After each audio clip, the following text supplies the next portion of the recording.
Welcome back to Askewed Reviews. And today I was once again lucky enough to get an early access screener from my friends over at Pixel Scene Media. And it was for the 2025 film Bambi the Reckoning, directed by Dan Allen.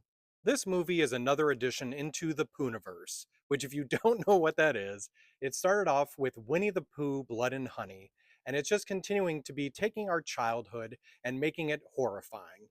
Because so far you have the first two Blood and Honey movies, then you have Peter Pan's Neverland Nightmare, now it's Bambi the Reckoning, and then apparently, either later on this year or into next year, we're going to get Pinocchio Unstrung, and eventually Pooniverse Assembles, where all of these characters, horrifying may they be, are going to be culminating into a movie and attacking everyone and everything.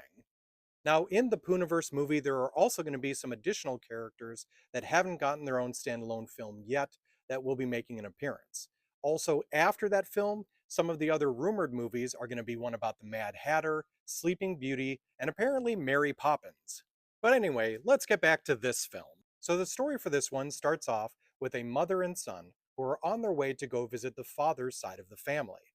On their way there, though, they are traveling in a cab when some sort of huge monstrous creature attacks all of them. The mother and son then run for their lives, eventually making it to the family's house, explaining what's happened, and now all of them are trying to find and get help for what's going on here. Now, at the same time, we also meet some characters that are hunters that may actually know what's going on here and are potentially trying to hunt down this massive creature.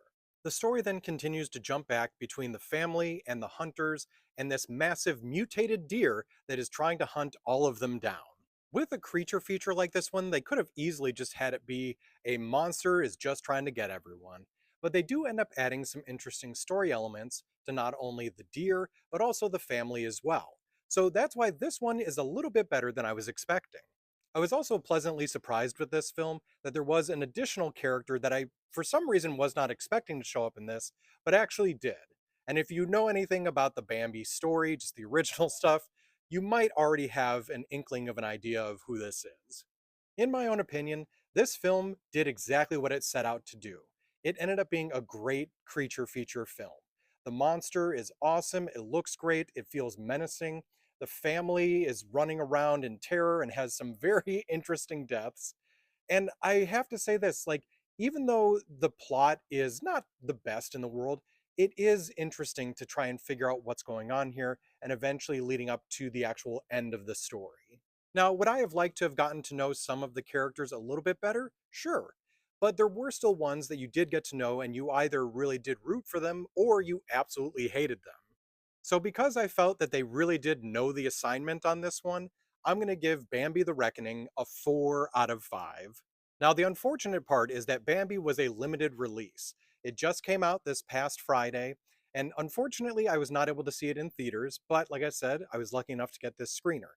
Once this one is potentially either available in theaters again or comes to streaming, you absolutely need to go and see this one. Now, if you were lucky enough to see this film, let me know what you thought about it in the comments. Additionally, also let me know in the comments if you're excited for this upcoming Pooniverse of really crazy movies. I hope you enjoyed this episode of Askewed Reviews. And once again, I'd like to thank my friends over at Pixel Scene Media for allowing me the opportunity to see this early access screener. If by any chance you work for a company that also hands out screeners for films, feel free to reach out to me. I'd love to be able to watch the movie, do a review, and give you some extra publicity.